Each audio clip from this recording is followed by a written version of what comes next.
Converter 3.1. What's new? Well, I've added in some options for the input format for Frederick. So let's have a look. We want to open a file of a new and exciting format. Let's say that this is mzmine, file that I was given. Okay, so nothing happens. It's really very different to before. It's a CSV file, got some rows and columns, and now we choose mzmine.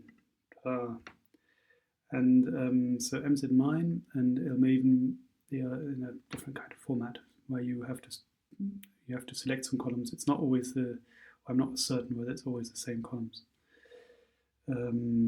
So here you have to select the first data column. So that's the first column that's got the name of a sample, like this one here.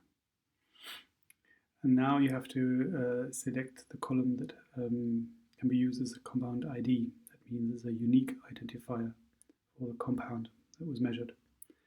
It turns out that in this file there is actually only one such column that can be used, which is the row ID. And then we can pass it. And this is all very good. So let's just try this with a Edlich-Muth format. We're going to use a different, what we're going to do here, this Edlich-Muth here. So something that I need to point out, because people probably don't expect this behavior. So here we've read this file, but we haven't passed it yet. So the parsing is still for the old file. Yeah? So we have to pass again. There's no direct connection between uploading and parsing. There are two steps where you won't pass unless you press this button.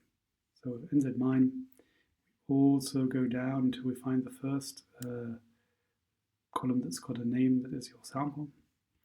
And then here we would have compound or compound ID. They're both sort of unique. I think we're going to use compound and we're going to pass. Now we've passed it. Yeah, so if it says here, so this is the file that you've already passed. It's always here. Okay, and then we do the usual thing. This is sort of the same as it has been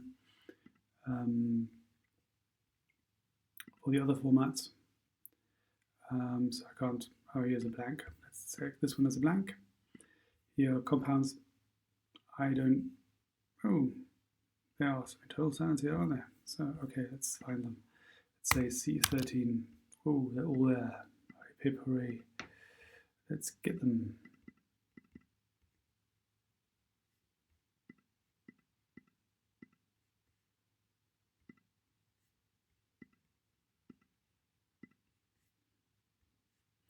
Okay, so we have selected 16 internal standards,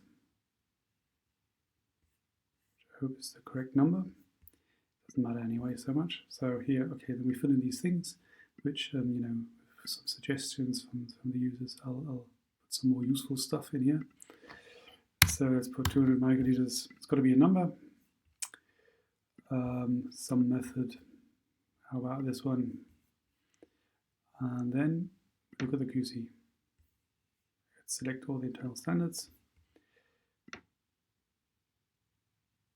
And here they are. So we don't actually have all that many samples by the looks of it. And so let's have a look at the lines. Okay. So it seems that it's only this blank here. This is the blank that has for cysteine practically nothing. Everything else seems to be up there.